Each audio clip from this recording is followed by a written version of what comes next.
Hello, YouTubers. Welcome to UTA Planetarium's live star stream or Ask an Astronomer or Sky Update. So we are doing some live streams on the other platforms, and then we also decided to start a weekly or frequent YouTube streams. So in those YouTube streams, we will share with you what's going on in the sky. Welcome to UTA Planetarium. And also, we can run into technical problems like these.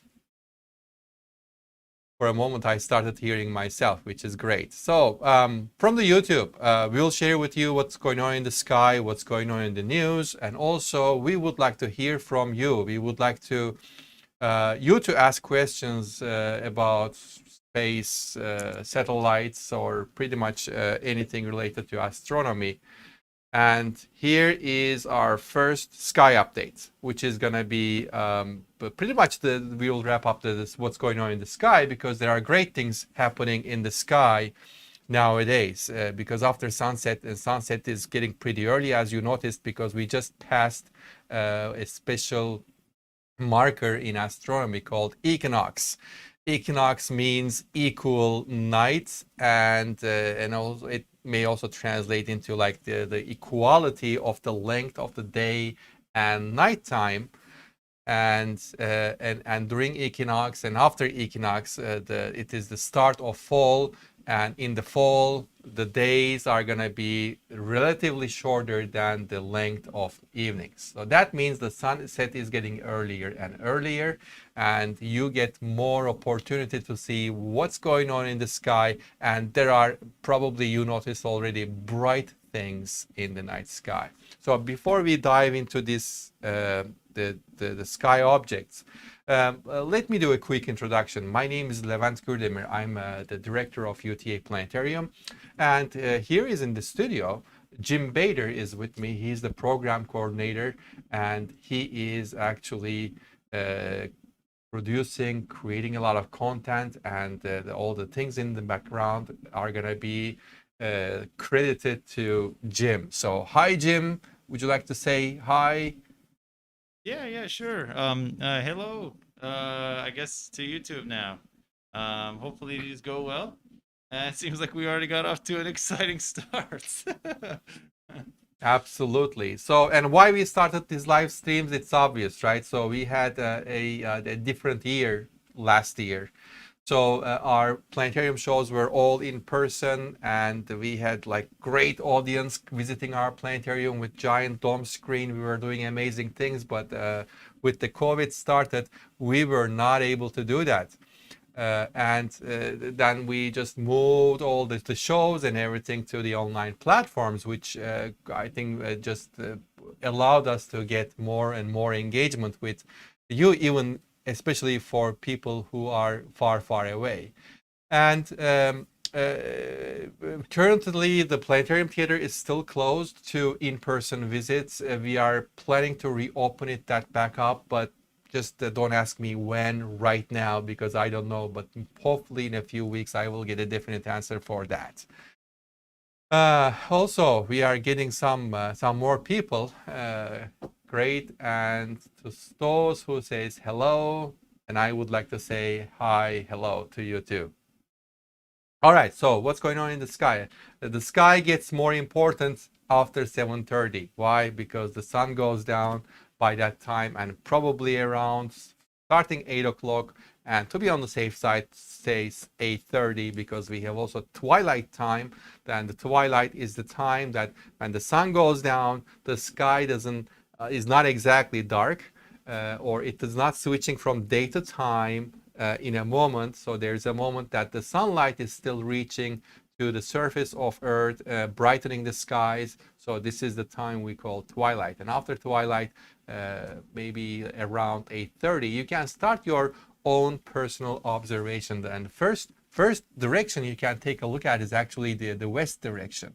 The west direction is going to be very, very easy to find or identify for you, because this is where the sun sets. You can still see some like a bright light coming off or seeping from the sun, and you can tell which direction is best. And of course, if you are just living in Dallas-Fort Worth area, You can also tell like the direction of the highways are great indicators, and pretty much you know like which city is in the west, which city is in the east. So when you are driving, you are actually heading to that direction, and we are all familiar with directions pretty well. So with that said, find west direction, and you will find a very bright planet in that direction, and that's going to be a very bright planet. That's going to be the brightest planet of the sky. Here is Venus. Venus is low in the sky. Let me just pan the camera a little bit too low so you can see the horizon. This is our horizon, and Venus, of course, is not appearing in the sky, hopefully that big, right? So the Venus is going to appear a very, very bright star, it feels like. Because it is so bright, most of the time people call observatories and planetariums and say, hey, there is very bright thing in the sky, it's not moving. Are there aliens?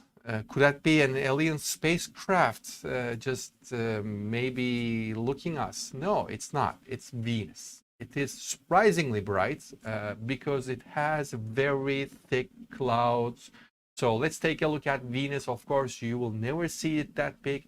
And also, even if you use a telescope, you will not see any like texture from the Venus. The telescoping look is pretty much like looking at a very bright mirror, because these clouds are actually acting like mirror. Those are very reflective clouds reflecting plenty of sunshine, and the Venus looks very bright. So it's this cloudy planet, and it is the hottest planet of the solar system.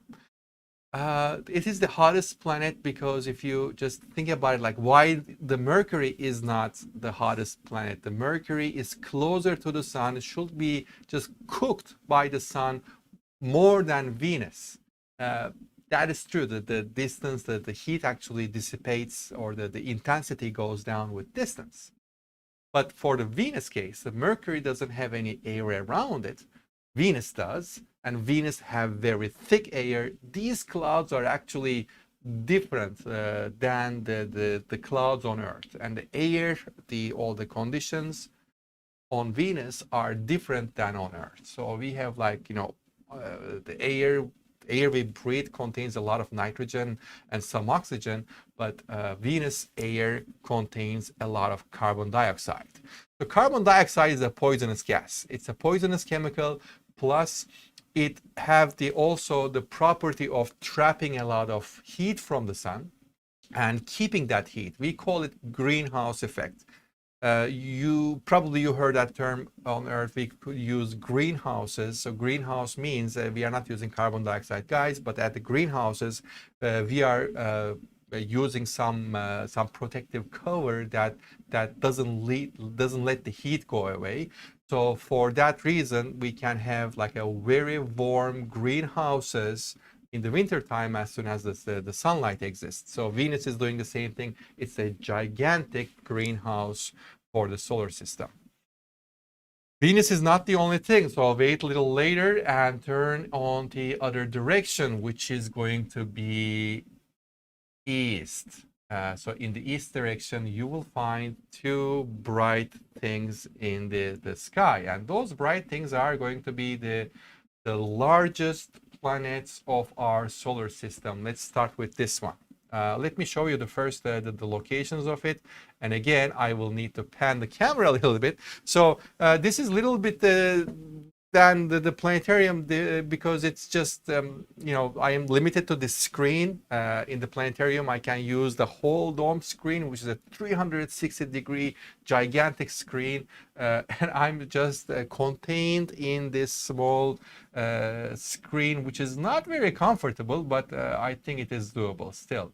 So let me shrink the Jupiter a little bit. So you will see like two bright things in the sky like this, in the eastern sky. So they are going to be much separated than each other in the real sky. And the brighter one is going to be lower for your reference, and the brighter one is going to be Jupiter, the largest planet of the solar system. You can also see a tiny star right below it. Last night I was able to see that star, so it is amazing. It is actually not a very common, very known star. It is one of the star of the Capricorn, but here is Jupiter. So let's take a look at Jupiter. You can use a very small telescope and very tiny telescope. You can still see the surface of Jupiter. Yeah, it is too far. How come we can see the surface of Jupiter in details without using large telescopes? That's because Venus is a very big planet. We call it gas giant. Why we call it gas giant? Because it is, we imagine this planet as like a sphere of gas, spherical gas, which is not 100% true actually. If we go into the detail, we think that even the giant planets have some the cores in the different state. It may be liquid, it may be rocky, but because we imagined as like a sphere of gas, we gave the name of gas giant.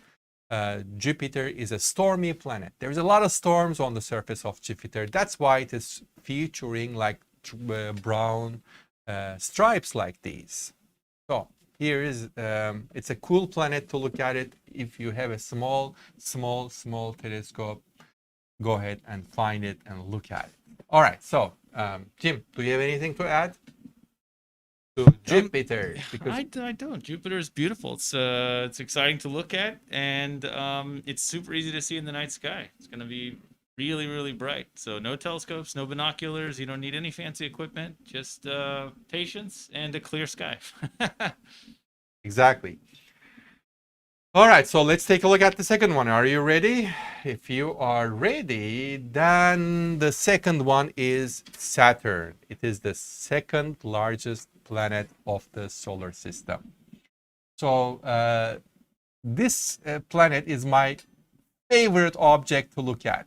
I didn't say favorite planet because my favorite planet is different and I'm not going to tell it to anyone. But this is my favorite telescopic planet, and this planet is featuring rings around it. Well, here is the fact. Jupiter also have a ring. Other gas giant planets, Uranus and Neptune, also have rings around them, but they are not as great, as bright as Saturn's ring. And plus, Saturn's rings are visible with telescopes from ground, but the other gas giant planets, we only know the rings exist because the satellite missions, actually the robotic missions, showed us the other planets' rings. Those are not visible even if you use the largest telescopes in the world. So only you can see, even with the smallest telescope in the world, you can see the rings of Saturn. So what are rings? What's inside them? Those are actually very tiny particles of dust and rock covered by ice. They are just orbiting, like all the other satellites and planets, orbiting Saturn and just reflecting light from the sun. And most of the time people are wondering why we have gaps in the rings. Well, we cannot tell those are gaps. Yeah, the rings are actually named differently. They're like A ring, B ring, C, D, E rings towards outside, but the gaps are just less dense regions. There is no strict boundary between the rings. So another gas giant, it's a great gas giant planet, and it is always impressive to look at it, especially if you are looking at it for the first time using an astronomical telescope. All right, so let's see if there is any question from anybody and anything to add. Jim? I don't have too much to add. I think we can show maybe a cool graphic if we want to, of kind of the separations of the rings. And just, I guess, as a precursor to anybody watching, we always use NASA images. So if you want the credit on those, we'll have that at the end of the video. But yeah, and especially one of the rings called E ring is fed by a very interesting moon of Saturn called Enceladus. And Enceladus have some geysers, and those geysers are actually feeding ice particles to the ring, making the ring more enriched. So here is the yes. Yeah, you can see the E-ring is a weird ring when people bring it up. Yes. And Enceladus, here are the geysers or just the bursting satellite. And if you just look at the rings, and here are some of the famous satellites of Saturn. Saturn has a lot of satellites. Yeah, I think it's a really interesting graphic because it shows that the concept of a ring, as we would imagine it, is something that's very sharp and very has points and edges. But in Saturn's case, we have these primary rings that are really, really dense, and then we have this much more diffuse, nebulous style ring that extends really far out. So those are the main things you can see. Of course, there's a lot more to that. So in the sky, if you just find the moon, let's go into the east direction and find the moon. Moon will be coming up later in the evening because of its phase. It is not always coming up very late in the evening. So probably if you notice that the moon's rise and set times are different day to day and week to week because moon is showing us phases. And the reason the moon is showing us phases because moon is orbiting around Earth. The light, the changing from the surface, the reflected light is changing day to day. And sometimes we see the moon over here. It is showing up very tiny on the screen, but it's not going to be tiny in the sky, especially because of its brightness. It is going to be the most noticeable thing, So here is the phase of the moon. So who can tell what is the phase of the moon? The question of the day for the YouTubers. Will we get any answer? We will get some prizes associated with that in the future. Oh no, that means more work answer for to us. the questions. So this phase is called waning gibbous. Well, the reason is well, it is either when it's gibbous, if it is either the waxing or waning. So this is a waning down because the moon, the illumination starts always from the right side and it progresses towards the left side. So I know last Monday was full moon. So if the last Monday was full, so it is the side it is bright is going to wane down or wind down, starting from right, and it will progress towards the left. And that's how I determine the phases. And there are 4 main phases. Those are new moon, first quarter, and then don't say second quarter. There is no such phase. They call it full moon. And the third quarter, which is also known as last quarter, and then finally new moon again. And the complete cycle takes approximately 1 month or 1 moon, maybe. All right, so we can see it. There are also some other planets in the sky which is not visible for regular size telescope. For example, somewhere here in the sky there is a planet Uranus hidden, and the Uranus is hidden because it was not actually seen until I would say, recently, of course, not like 10-20 years ago, but sometime in the 19th century. It is discovered by William Herschel by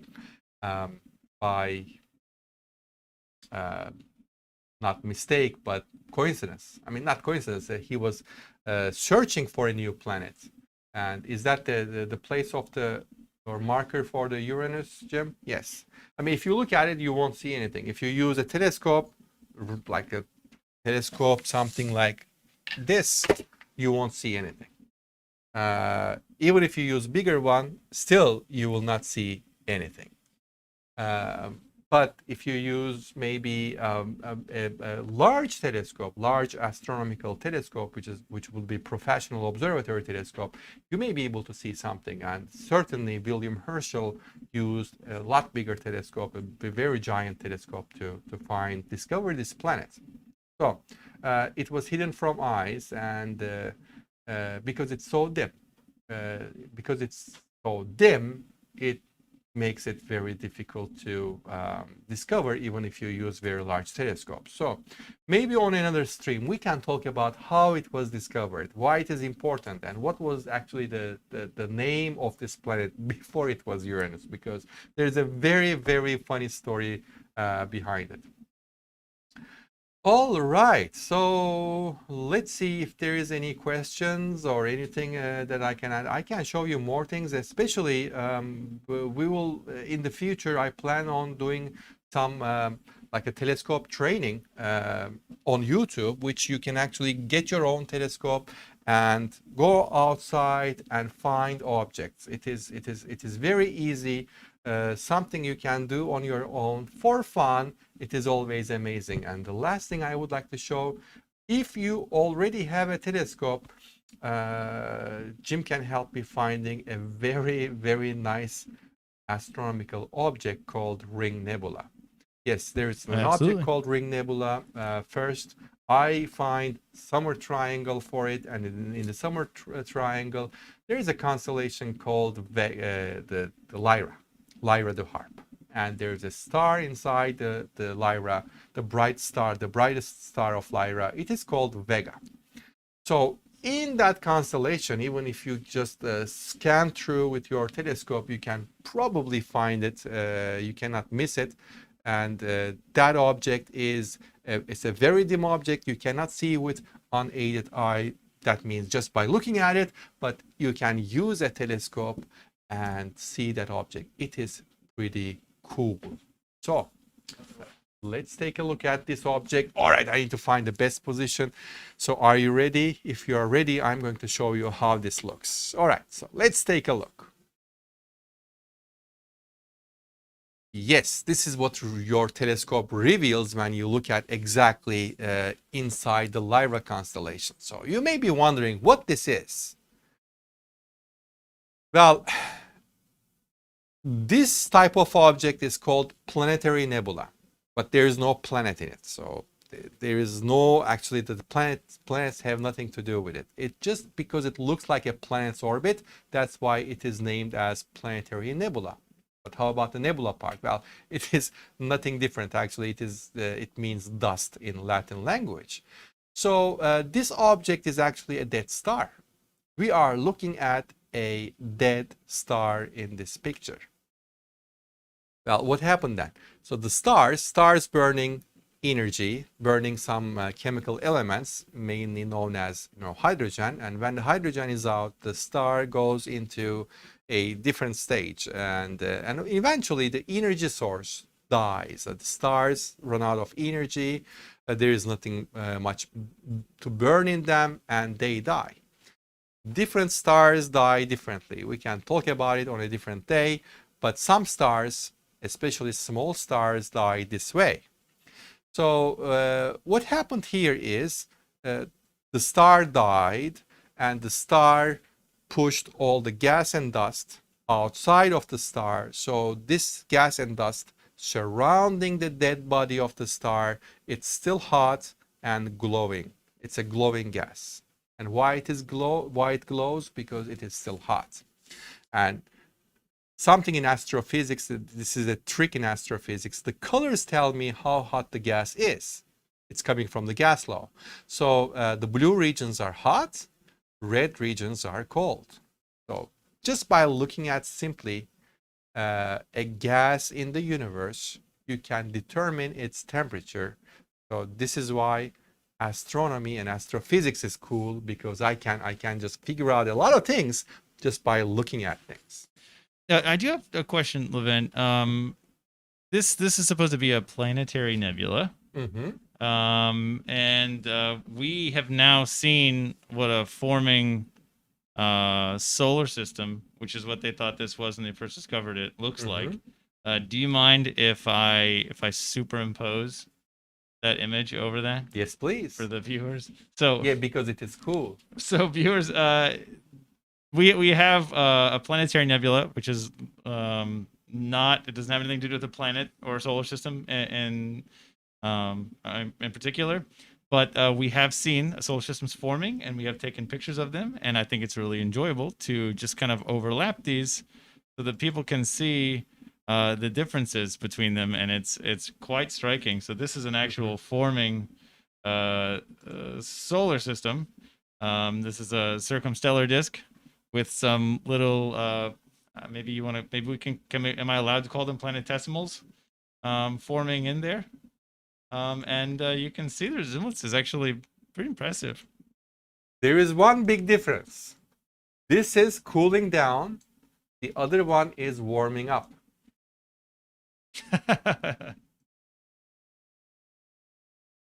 All right, so this is something you can enjoy on your own, especially if you own or have access to a telescope or observatory or a planetarium, hopefully in the future.